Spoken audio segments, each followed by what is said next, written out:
The blonde lying beneath him tightened her legs around his waist. Darius shuddered and closed his eyes. The woman panted from exertion. Darius's face contorted, then he collapsed. His cheek fell against her breast. He heard the blonde's heart beat and smelled perspiration mingled with a telltale trace of perfume.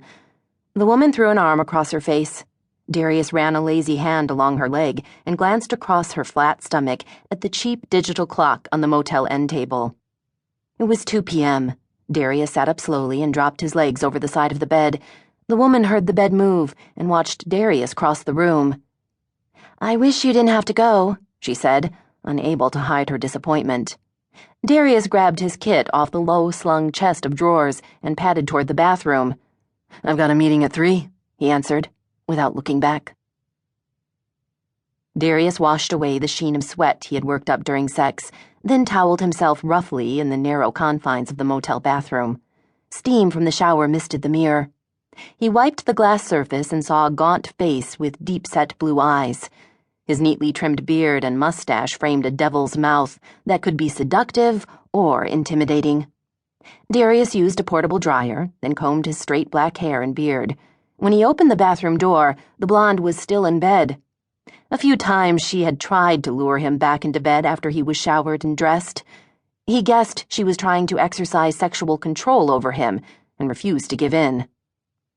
"I've decided we should stop seeing each other," Darius said casually as he buttoned his white silk shirt. The blonde sat up in bed, a shocked expression on her normally confident cheerleader face. He had her attention now. She was not used to being dumped. Darius turned slightly so she would not see his smile. "Why?" she managed as he stepped into his charcoal gray suit trousers. Darius turned to look at her so he could enjoy the play of emotions on her face. "To your credit, you are beautiful and good in bed," he said, knotting his tie. "But you're boring."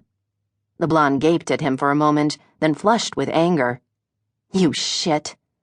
Darius laughed and picked up his suit jacket. "You can't mean it," she went on, her anger passing quickly. "I'm very serious. We're through. It was nice for a while, but I want to move on." "And you think you can use me, then toss me away like a cigarette?" she said, the anger back. "I'll tell your wife, you son of a bitch. I'll call her right now." Darius stopped, smiling. The expression on his face forced the blonde back against the headboard. Darius strolled around the bed slowly until he was standing over her.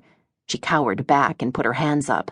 Darius watched her for a moment, the way a biologist would study a specimen on a slide. Then he grabbed her wrist and twisted her arm until she was bent forward on the bed, her forehead against the crumpled sheets. Darius admired the curve of her body from her backside to her slender neck as she knelt in pain. He ran his free hand along her rump, then applied pressure to her wrist to make her body quiver. He liked watching her breasts sway rapidly as she jerked to attention. "Let me make one thing very clear to you," Darius said, in the same tone he might use with a recalcitrant child. "You will never call my wife or me, ever. Do you understand?" "Yes," the blonde gasped as he twisted her arm behind her, pushing it slowly up toward her shoulder.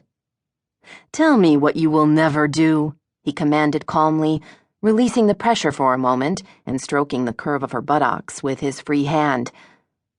"I won't call Martin. I swear," she wept.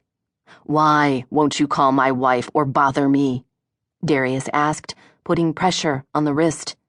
The blonde gasped, twitching with the pain. Darius fought back a giggle, then eased up so she could answer.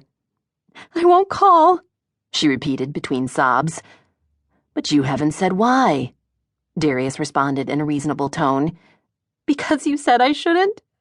I'll do what you want. Please, Martin, don't hurt me anymore." Darius released his hold, and the woman collapsed, sobbing pitifully. "That's a good answer. A better one would be that you won't do anything to annoy me, because I can do far worse to you than I just have. Far, far worse." Darius knelt by her face and took out his lighter. It was solid gold, with an inscription from his wife. The bright orange flame wavered in front of the blonde's terrified eyes.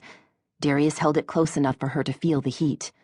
"Far, far worse," Darius repeated. Then he closed the